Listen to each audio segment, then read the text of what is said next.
Today on 7th Circle Gaming, our series on second chances continues with the game High on Life, a game that we'd considered for the channel when we'd purchased it initially, but at that point decided it really wasn't worth making an entire video about.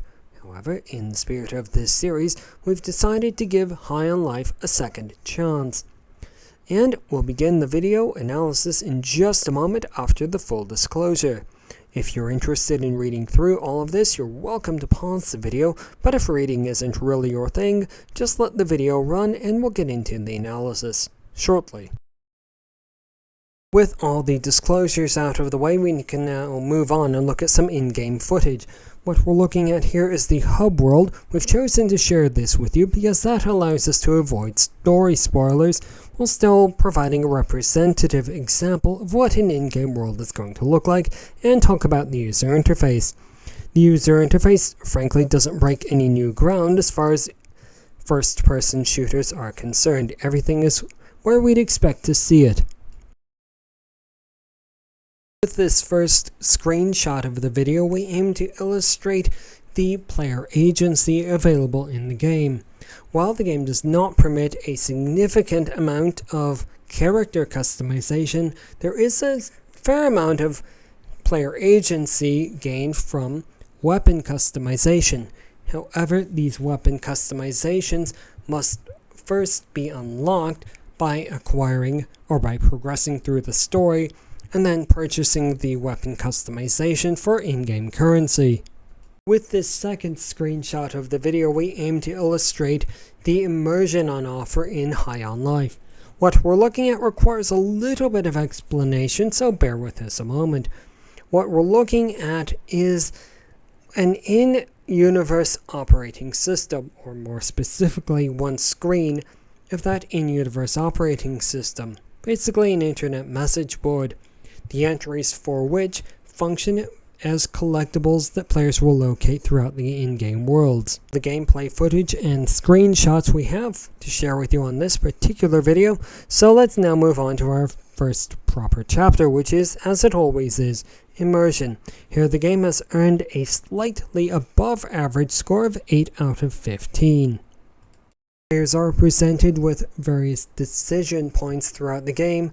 These, from our experience during the evaluation, don't make a significant impact on the game. On now to difficulty, where High on Life has earned a score of 3 out of 15. Now, while that is a very low score, what we would say are the key takeaways from this section are that the game really breaks no new grounds. The user interface is pretty typical of the first-person shooter genre. The key commands are pretty typical of the first-person shooter genre. The game easily recognized our DualShock 4 without any additional configuration. On the other hand, the difficulty configuration options were somewhat lacking. Now to lasting appeal, where once again High on Life has earned a score of 3 out of 15. There is one piece of additional story-centric DLC available for the game, but no mod support through trusted sources. High on Life is a story-centric game that does not change significantly regardless of player decisions, leaving the only options for lasting appeal being retrying the game on a different difficulty level, attempting to acquire all of the achievements, and attempting to hear all of the voice lines that are in the game. Moving on now, let's look at the overall score.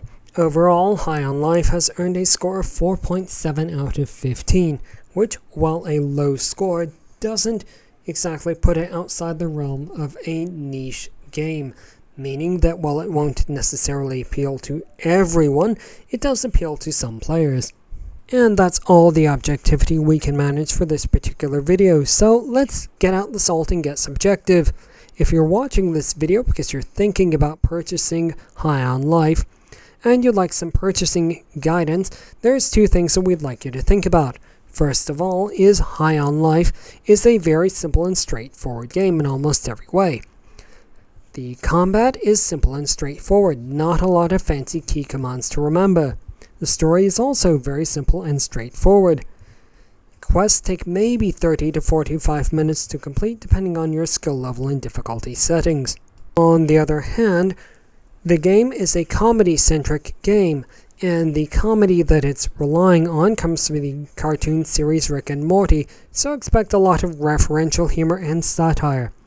If that sort of humor doesn't appeal to you, but you're still interested in the game, wait for it to go on sale, or check out a couple of compilation clips on YouTube and see if it appeals to you.